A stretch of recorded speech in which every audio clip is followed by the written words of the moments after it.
Okay, from this, what I like to do is I like to add a little bit of Coca-Cola to mine. Because what's going to happen is I'm going to be cooking it right now. I'm not going to let it sit. I don't have time to marinate it for 3-4 hours. So I'm going to put a little bit of Coca-Cola. See that? So wait a little bit for the next one. And then keep it there about 70%, let it cook, and then turn it over. Okay? Okay. This is the North Korean version of the Korean pancake, which is called puchinggae or 빈대떡. 빈대떡 means assorted cake. 빈대떡 means assorted cake. Okay? This assorted cake here, but here this is mung beans. The mung beans are the head of bean sprout. You know the yellow part of the bean sprout? But that's all basically high protein, all natural soy base. Okay, bean, soy. So you're getting 100% protein, natural protein out of it. The important things about the mung beans is that they need to be soaked in water for about 3 to 4 hours. If you do it any less, you put it in a blender, then it's going to be hard still. If you do it more than 5 hours, it's going to be too soft. It's going to fall apart when you cook it. About 3 to 4 hours, okay? So basically when you get your mung beans, just put it in a little container such as this. Pour your mung beans in here and put the water over it and just let it sit for about 3-4 hours, okay? Okay. Now what I did was I did that process for you, and you could put this in a blender such as this here. And what I did was add that mung bean, a little bit of water in here. Okay. So we're gonna go ahead and grate this. And you notice how it starts from the bottom, okay? And if you see it struggling and you see that it's getting too thick, you can add a little bit of water along the way. Okay, so basically with this, what we're going to do is add some bean sprouts here, okay? Now this bean sprouts is very important. What we do is we need to go ahead, boil the water, put the bean sprout just like if you're going to blanch the spinach. You're only going to do about 1 minute. Take it out, put it in a strainer, and then make sure you rinse it with cold water. And then very important thing, if you notice that the bean sprout, there's no water leaking, dripping. You notice that? When you make this pancake, it's very important that you completely dry, take out all the dripping water. So what I would do is I boil the water, put the bean sprout in, about a minute like spinach, take it out, put in your strainer, cold rinse it, and then take out your bean sprout and squeeze it. Okay, squeeze it. And then get a container, something like that, and then put it on the side and just let it sit for a little bit so all the water is dripping out. Okay, so make sure the key is you squeeze it and then you put it on the side. So say that we did that with the bean sprout right there, okay? Okay, next we have white onion, okay, same thing, okay? These are not cooked, so basically you're just gonna dice them, okay? And then you're gonna soak it in water. Then you're going to put it in your strainer, just like a bean sprout. You're going to go and drain and squeeze all the water out. Okay? So now we have one here, bean sprout. We have white onion there. Okay? Same thing. Okay? Okay. Now, this one, I added this because this is kimchi. Korean kimchi. Okay? So I like kimchi in mine. So basically, same thing. Take the kimchi. You can buy it at the market. You can cut it, then slice like this, okay? So kimchi is the same process. Cut it. This time don't soak it in water. Just put it in your strainer and squeeze all the water out, okay? And then put it in your little plate, okay? Okay. Now here we have next, if you like, say pork, ground beef, that's up to you. You can add shrimp, camarón. You can add different seafood, squid, that's very good. So that's your preference. But today I chose ground pork, okay? So I'm using ground pork here today, okay? Okay. And then here, this is the Napa cabbage for kimchi making, okay? So this is Napa cabbage for kimchi making, and then it's done the same thing. You take the Napa cabbage, cut it in small pieces, dice it up, go ahead and put it in water. Let it soak in water for about 30 minutes so it becomes soft. See how it's very soft? Yeah? Because it's been sitting in the water for about 30 minutes. Okay? Cut it and then squeeze it, all the water out, and take a container that you have. You remember you have your sauce in a plate. Now you're going to bring it into maybe a container, a bowl yourself, okay? And then you're going to go ahead and pour this in. And then I'm going to go ahead and mix this. And I would say this here, the thickness that you see right there, that's good, okay? It's up to you if you want to make it more crunchy. I like mine crunchy. The hanshik is that it's not crunchy, okay? But I like mine crunchy. All you have to do is make it hot, put more oil, keep it there a little bit longer. That's how you make it crunchy. But if you serve my father, he won't like it crunchy. He likes it just kind of done lightly, okay? So preference is different, but the taste of Korea is there, the flavor is there, and the nutrition is there. And this is the North Korean version of mung bean pancake, okay? This one is canola oil that I'm using. So I move around a little bit so that it's not sticking too much. Get the oil underneath, okay? Move around. I will ask volunteer to come up and do this, okay? So you can come up, okay? Yeah. We haven't had anyone drop yet, okay? So, but in front of the camera, I don't know, but you can try.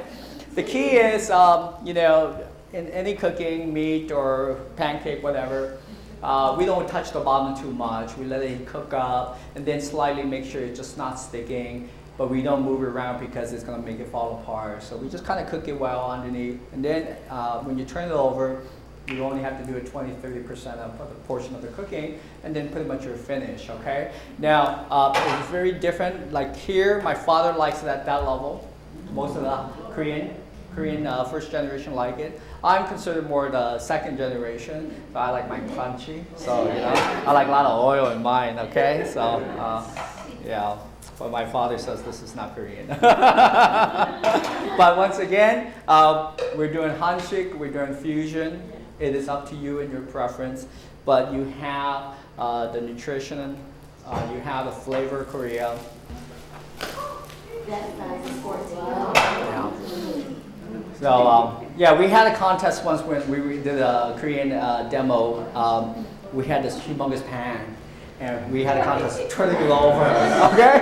And I don't know why I was involved, but we had this whole humongous pan that we did, and so that this is nothing. Koreans like to do a soy sauce marination, real simple, which is 1-1 ratio, 1 of soy sauce, 1 with rice vinegar. Okay, so that could be used as your tempura soy sauce sauce. That could be used for a lot of different, you know, but a 1-1 ratio is good. 1 rice vinegar, 1 soy sauce. If you want to add a little bit of sugar to give it a sweet flavor, you can do that too. Go for it. How about we? No, not yet. Okay, not yet, not today. Okay. But at home she's gonna do it. Okay. Yeah. No, hers look beautiful. Paul is spending the camera on hers more than mine. You notice why? Because hers look much better. Look at that. That's hanshik right there. Okay, beautiful.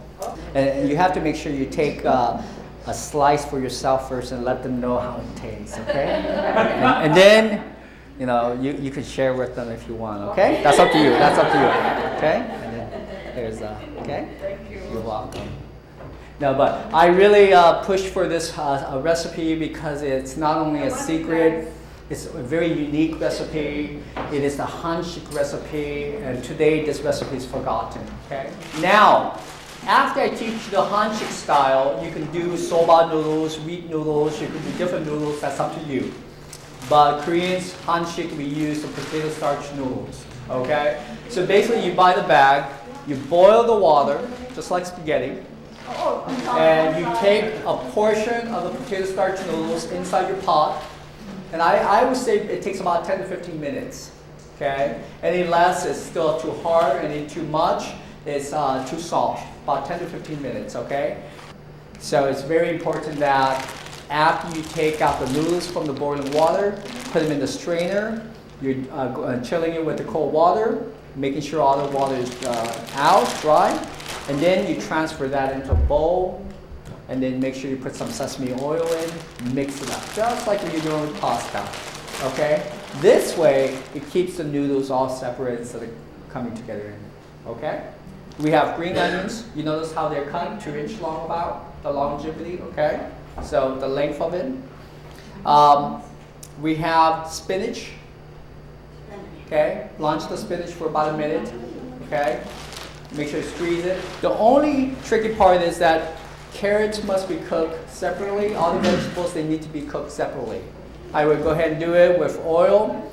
Cook my carrots, because my carrots and say green onions or white onions, the length of time is all different, right? So I do my carrots.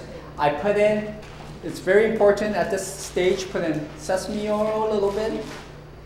Put in a little bit of soy sauce at this time.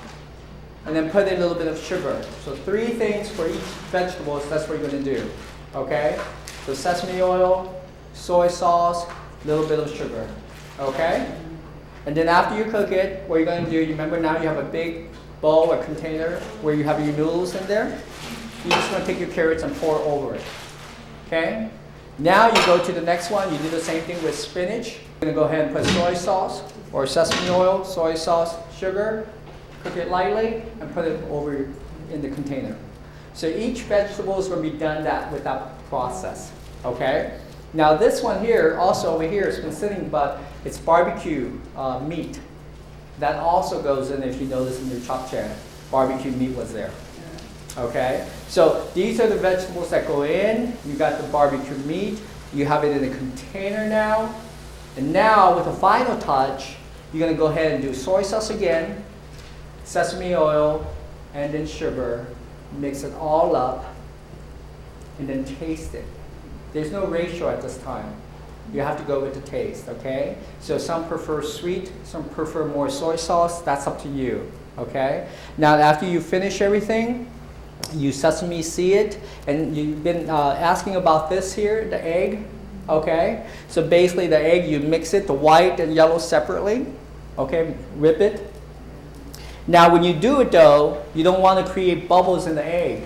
So what you do is turn on your gas heat, make it to high heat, put your whipped egg in here, spread it out, and as soon as it starts to get hot, turn off the gas, take the corner, flip it over to the other side, and let that natural heat temperature just lightly cook it.